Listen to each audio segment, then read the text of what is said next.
E a lição do Livro dos Espíritos que nós trazemos hoje está no livro 2º, no capítulo 9.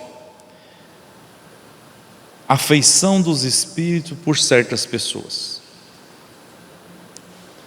Quando nós estamos estudando aqui, quando fala afeição dos espíritos, nós temos que entender que Allan Kardec separa didaticamente. Ele está dizendo que é os espíritos fora do corpo físico, porque de uma maneira geral todos nós somos espíritos, né? Que estamos numa experiência carnal, outros estão fora do corpo físico, mas ele está dizendo exatamente dos espíritos que já deixaram a indumentária carnal e vivem na erraticidade ou nos mundos ditosos. Ele pergunta na questão 484 se os espíritos se afeiçoam de preferência por certas pessoas, se eles possuem, igual nós possuímos, uma afeição maior por algumas pessoas. E os espíritos respondem: os bons espíritos simpatizam-se com os homens de bem ou suscetíveis de se melhorarem. Então, veja só, ele especificou que os bons espíritos simpatizam com os homens de bem. Quem são os homens de bem? Aquelas pessoas que já estão procurando a viver o Evangelho de Jesus, que no Evangelho segundo o Espiritismo, os Espíritos traçam um roteiro do que é o homem de bem, muito salutar para o nosso aprendizado. E os Espíritos aqui dizem que, além dessas pessoas de bem, há suscetíveis de se melhorar. Aí os bons Espíritos se aproximam dessas pessoas para ajudar, para auxiliar, para estar pronto. Bem parecido com os professores, né? Quem é ou quem foi professor sabe muito bem.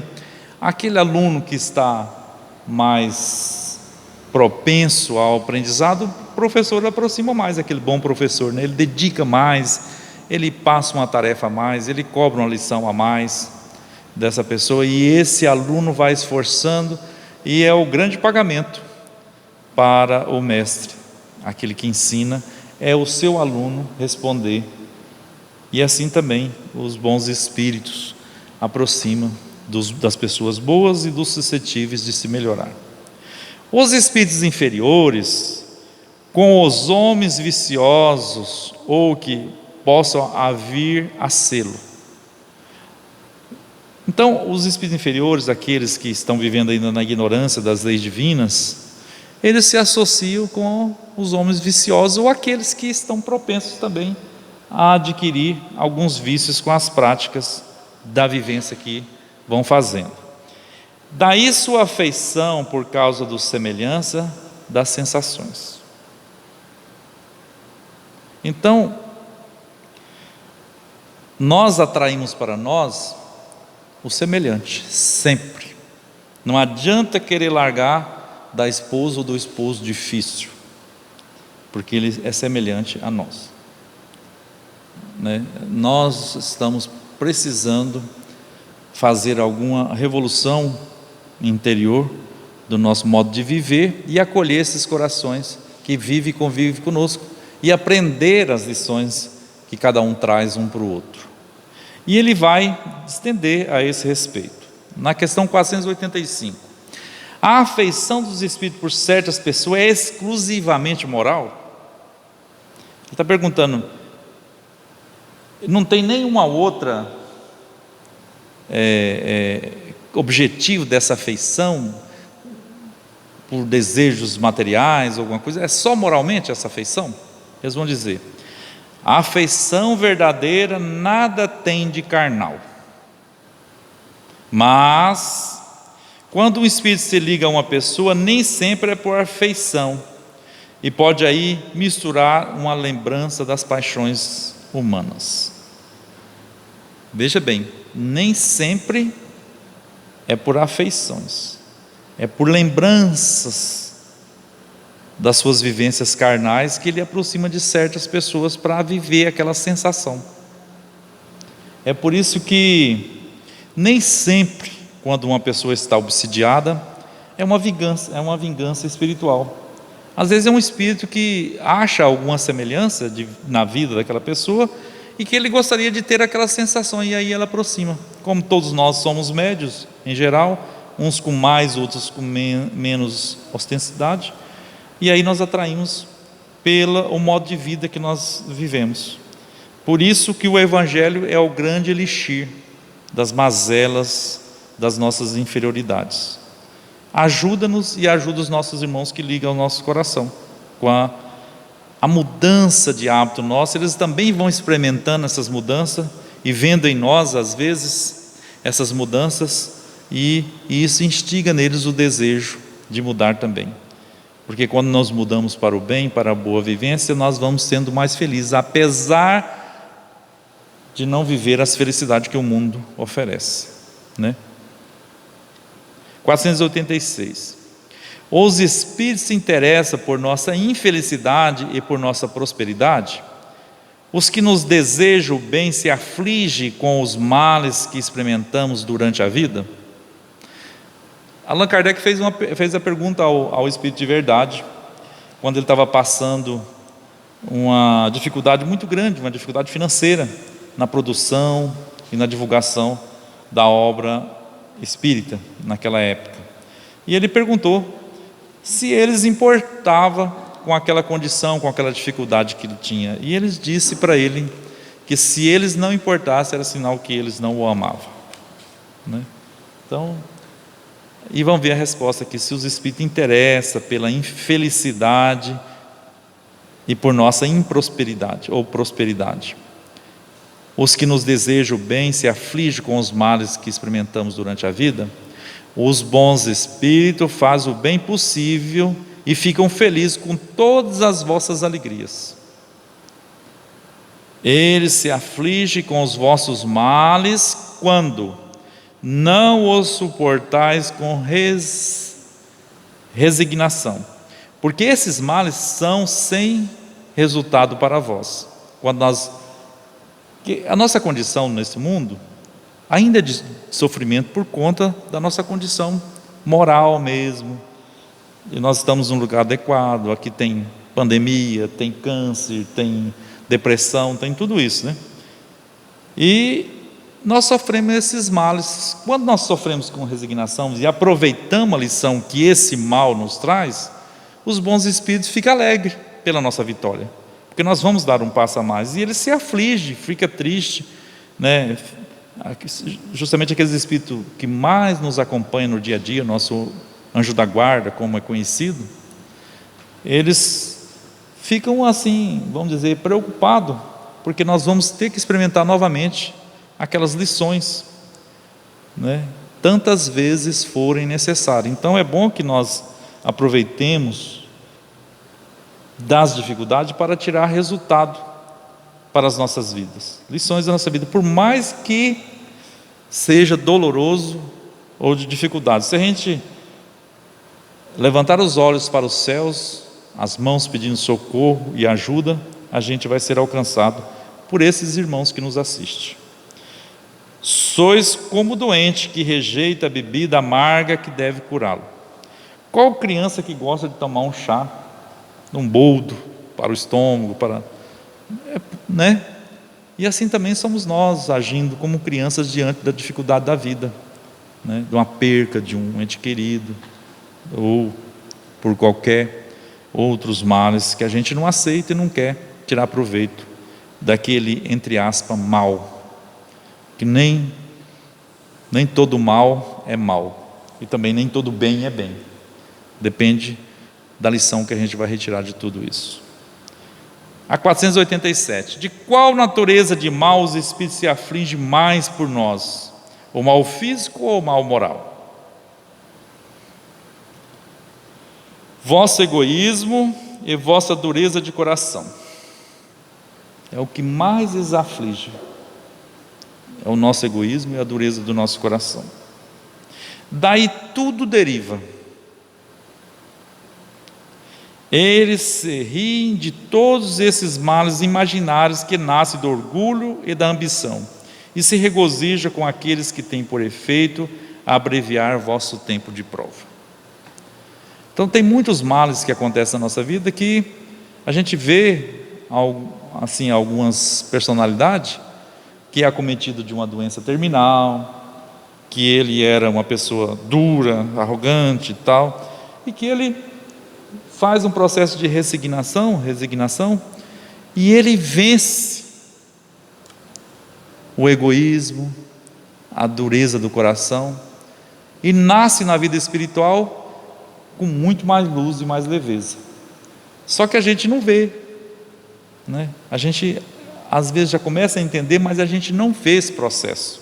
A gente vê o processo físico, ali a pessoa se definhando, se acabando, não vê a alma ascendendo com luz para o mundo espiritual. E os espíritos, como eles estão em outra dimensão, com capacidades maiores de percepção e visão do que a nossa, eles veem e regozijam, às vezes, com esses males que nós tanto não gostamos. Os espíritos, sabendo que a vida corporal é transitória e que as tribulações que a acompanham são os meios de chegar a um estado melhor, aflige-se mais pelas causas morais que nos distanciam deles, que pelos males físicos, que são passageiros. Essa é uma nota que Allan Kardec fez, explicando certinho para a gente entender.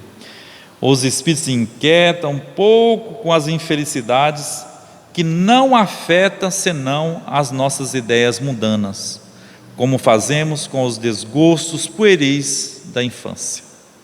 Então, como eles estão nessa dimensão de uma percepção maior, é como nós, que às vezes a gente desagrada uma criança, ou ela passa por um desgosto, e a gente ri, acha graça daquela situação, mas aquela situação vai levar ela para um amadurecimento e um crescimento melhor para a vida.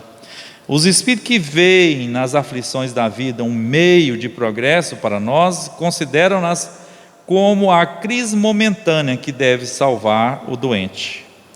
Naquela crise, a pessoa entra numa crise, vai para a UTI, para a CTI, e ali ele é tratado, depois ele sai dali com a saúde restabelecida. É assim que os espíritos vê essas crises nossas, como momentânea para salvar a doença, as chagas morais da nossa alma. Ele se compadece dos nossos sofrimentos, como nos compadecemos com os de um amigo. Todavia, vendo as coisas de um ponto de vista mais justo, eles a apreciam de outro modo que o nosso. E enquanto os bons levantam nossa coragem no interesse do nosso futuro, os outros nos excitam ao desespero, tendo em vista comprometê-lo. Então, a importância da gente conhecer a gente mesmo, os nossos sentimentos, para a gente cuidar das companhias que convivem conosco.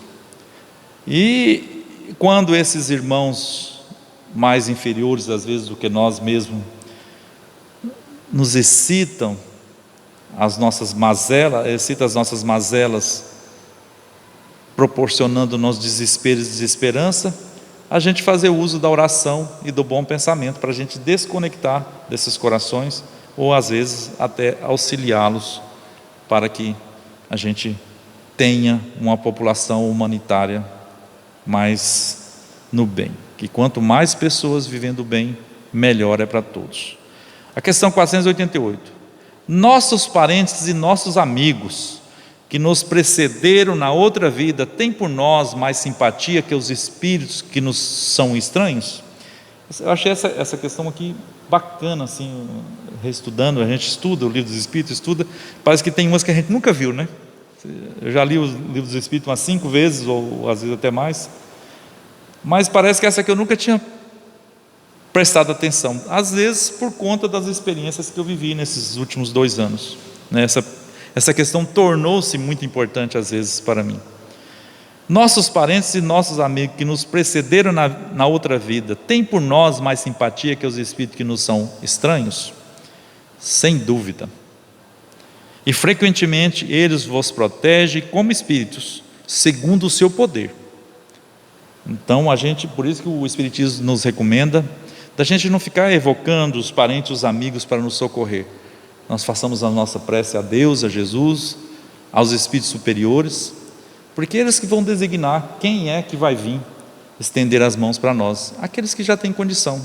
E aí ele estende essa questão em outra. Eles são sensíveis à afeição que lhes conservamos?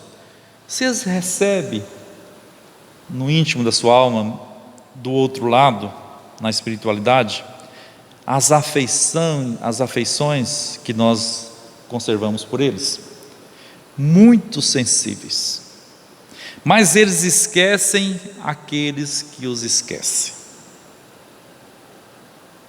né? A gente vê uma fala de Jesus no Evangelho, quando ele fala que aqueles que negar a Ele, Ele também irão negá-los, não os conhecerão, dirão que não nos conhecem. Então está dizendo dessa afeição. Se nós não reverenciamos, se nós não reconhecemos em Jesus o nosso guia e mestre, a luz do mundo, ele não vai ficar perdendo tempo com esse coração até ele amadurecer e poder reconhecer isso. Isso é uma lição fundamental para as nossas vidas, porque às vezes a gente fica batendo muito numa tecla só, no nosso convívio, principalmente na nossa parentela, querendo que as pessoas entendam o que a gente já consegue entender, viver o que a gente já consegue viver, né? E isso o outro também faz com a gente, mas isso não é importante. O importante é o que nós estamos fazendo com o outro. Isso é que é importante. Então deixa o outro viver as experiências que ele precisa. E nós espíritas, com as informações que nós temos do Consolador, nós sabemos e temos certeza que a vida continua para todos, independente se é religioso, se é ateu, não importa, a vida é eterna para todos, Deus é para todos. Se a gente esforçar nessa busca pelo divino, é claro que nós seremos mais felizes antes do que se nós não esforçarmos.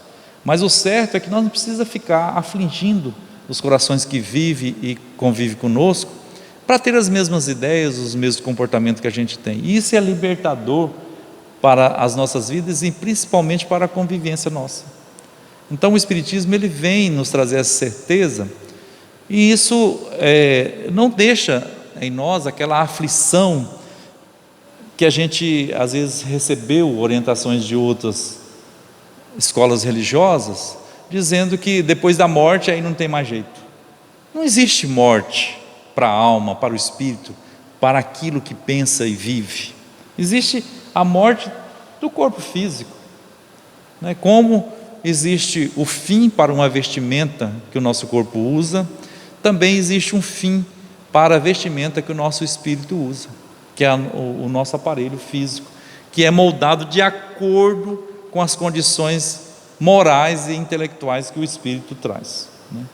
Nós hoje já estamos muito abençoados, cada um envergando, os presentes aqui envergando um corpo físico com condições salutares, uns já usou bastante desse corpo físico, já tem muitas dádivas para levar para a experiência espiritual, para uma nova encarnação, trazer ainda um aperfeiçoamento melhor, num aparelho melhor.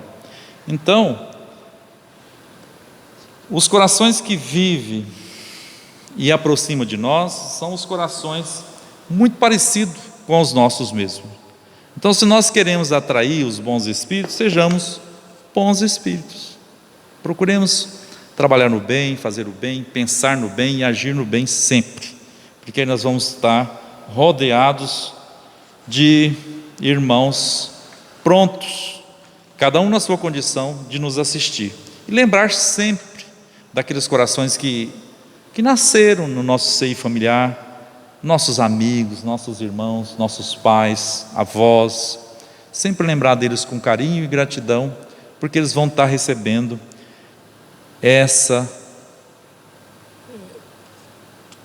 essa mensagem dos nossos corações com muita alegria, porque nós, quando recebemos uma mensagem de incentivo de um amigo, ou parabenizando por algum ato bom que a gente fez, a gente fica contente. E assim também o espírito amigo nosso fica contente de receber as nossas boas vibrações e desejo de carinho e amor para com eles. No livro Vinha de Luz, escrita pelo Espírito Emmanuel, o dirigente dos trabalhos da mediunidade de Chico Xavier, ele traz no capítulo 22 uma lição a respeito de corrigendas, de correções das nossas vidas. Paulo escreveu uma carta aos Hebreus, isso está escrito na Bíblia no capítulo 12 e o versículo é o 6 das cartas aos Hebreus. Porque o Senhor corrige o que ama e açoita qualquer que receba por filho. Porque o Senhor corrige o que ama e açoita qualquer que receba por filho. Vamos ver o que Emmanuel tira de luz para o nosso entendimento desse pequeno versículo. Quando os discípulos do Evangelho começam a entender o valor da corrigenda, eleva-se-lhes a mente a planos mais altos da vida. A encarnação é uma grande corrigenda. É o perdão de Deus pelas nossas faltas, dando-nos a possibilidade de fazer de novo, de nascer de novo. Então é uma grande corrigenda a encarnação no corpo físico, no mundo igual ao nosso. Naturalmente que o Pai ama a todos os filhos, no entanto, os que procuram compreendê-lo perceberão de mais perto o amor divino. Veja só o movimento que nós temos que fazer: procurar a afeição divina, porque aí nós vamos perceber de mais perto o amor dele por nós. Máxima identificação com o Senhor representa máxima capacidade sentimental. Quanto mais a gente identificar-se com o divino, com Deus, com os nossos espíritos benfeitores, os espíritos de luz, mais a gente vai ter uma capacidade de elevação do nosso sentimento. Chegado a essa posição, penetra o espírito em outras zonas de serviço e aprendizado. Quando nós aumentamos essa capacidade sentimental, aí a gente vai entrar em outro campo de ação na vida, em todos os detalhes. Se a gente é uma pessoa da mais simples tarefa no mundo, a gente vai desempenhá-la com outro sentimento, e a mais alta também. Não importa o que a gente vai fazer, a gente leva esses aprendizados. A princípio dói-lhe as corrigendas, e não é verdade? Quem não sabe? A gente que está fazendo esse movimento de mudança, a gente mudar de hábito, deixar às vezes de convivência com amigos queridos, que a gente partilhava dos mesmos gostos, né? E a gente vai deixando, isso gera sofrimento, gera dor, dói, né? Então a princípio dói-lhe as corrigendas, atormenta-no os açoites da experiência. Entretanto, se sabe vencer nas primeiras provas, entra no conhecimento das próprias necessidades e aceita a luta por alimento espiritual e o testemunho de serviço diário por indispensável expressão de melhoria de si mesmo. A nossa vida aqui na Terra, no corpo físico, ela é essa grande lição. A gente entra no mundo com todas as possibilidades, às vezes lugares hostis, né? É só a gente lembrar da nossa mocidade, da nossa infância, dos nossos sonhos, dos nossos desejos, as nossas aspirações, e o que nós conseguimos de realizar é uma pequena parte de tudo aquele resumo que a gente já trazia para as nossas aspirações, por conta dos açoites da experiência. Mas tudo isso é para o bem do espírito, nos colocando num caminho estreito, porque o caminho largo a gente perde muito